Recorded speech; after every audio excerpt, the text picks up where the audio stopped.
Welcome to அடடடா அசத்தல் சமையல். இன்றைக்கி நம்ம பார்க்க போகிற ரெசிபி வந்து பசலைக்கீரை பொரியல்.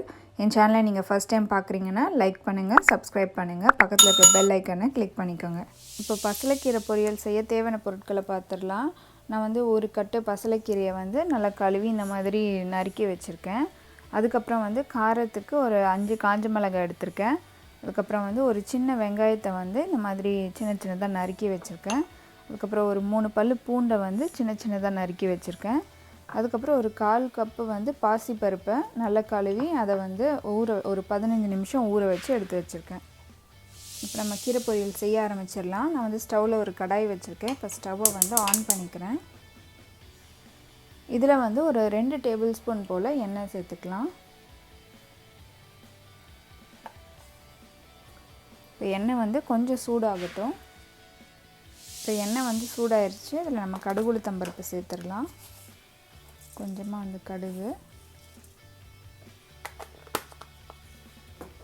அதுக்கப்புறம் கொஞ்சம் உளுத்தம்பருப்பு.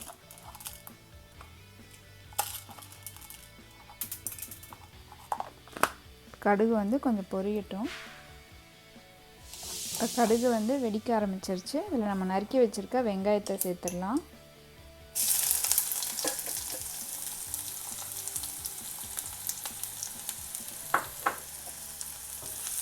வெங்காயத்தை வந்து ஒரு 2 நிமிஷம் நல்லா வதக்கிடலாம். இது வதங்கட்டும். இப்போ இதில் வந்து நம்ம நறுக்கி வச்சுருக்க பூண்டு சேர்த்துடலாம்.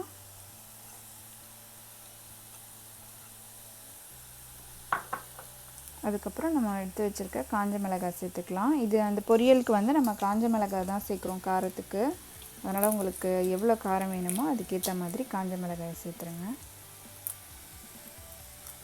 காம்பு எடுத்துகிட்டு இந்த மாதிரி 2ஆக கிள்ளி போட்டுறேன்.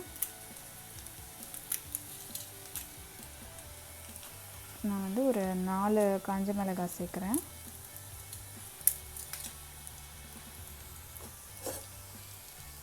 இப்போ இதையும் வந்து நல்லா வதக்கிடலாம். ஒரு 2 நிமிஷம் வதங்கட்டும். இப்போ இதில் வந்து நம்ம எடுத்து வச்சுருக்க இந்த பருப்பை சேர்த்துடலாம்.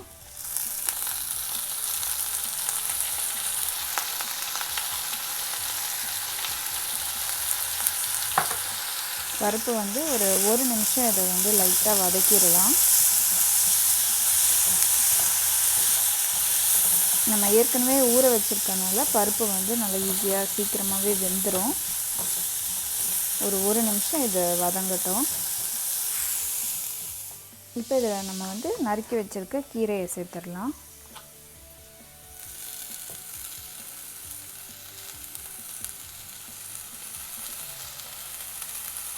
இப்போ கொஞ்சம் கீரை வந்து நிறைய இருக்க மாதிரி தான் தெரியும். அது வதங்கினதும் நல்லா வத்திரும்.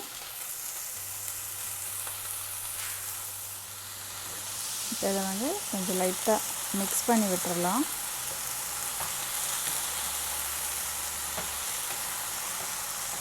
இப்போ கொஞ்சம் கஷ்டமாக இருக்கும். அது வதங்கினதும் நம்மளுக்கு ரொம்ப ஈஸியாக இருக்கும்.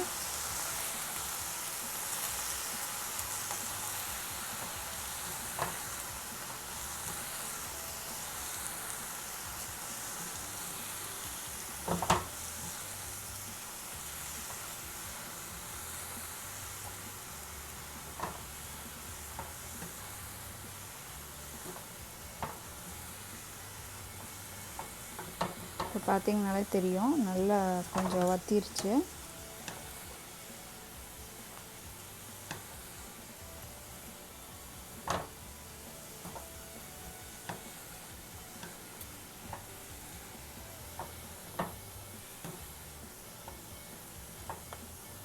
இப்போ இதில் நம்ம வந்து தேவையான அளவு உப்பு சேர்த்துடலாம்.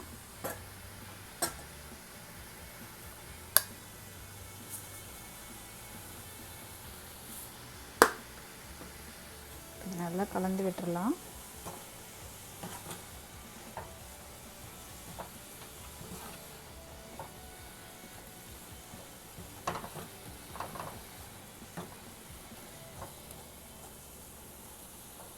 இதில் நம்ம தண்ணி சேர்க்க வேண்டியதில்லை. கீரையே வந்து நல்லா தண்ணி விடும்.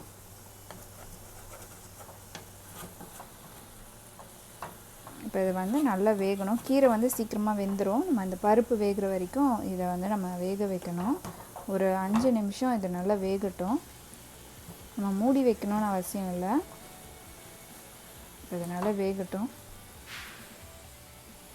இப்போ 5 நிமிஷம் ஆயிடுச்சு. கீரையில் இருக்க தண்ணி இல்லாமல் நல்லா வத்திருச்சு. இப்போ இந்த பருப்பு பார்த்திங்கன்னா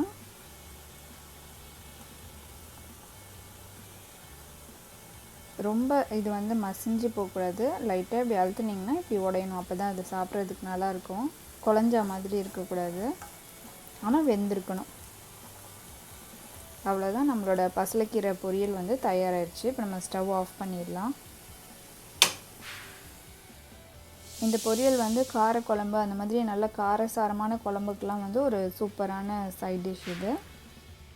இந்த ரெசிபி உங்களுக்கு ரொம்ப பிடிச்சிருக்கும்னு நினைக்கிறேன். நீங்களும் உங்கள் வீட்டில் ட்ரை பண்ணி பார்த்துட்டு உங்களோட ஃபீட்பேக்கை கமெண்ட் பண்ணுங்கள். இந்த வீடியோ உங்களுக்கு பிடிச்சிருந்ததுன்னா அடடடா அசத்தல் சமையலுக்கு சப்ஸ்கிரைப் பண்ணுங்கள், லைக் பண்ணுங்கள், ஷேர் பண்ணுங்கள். நன்றி.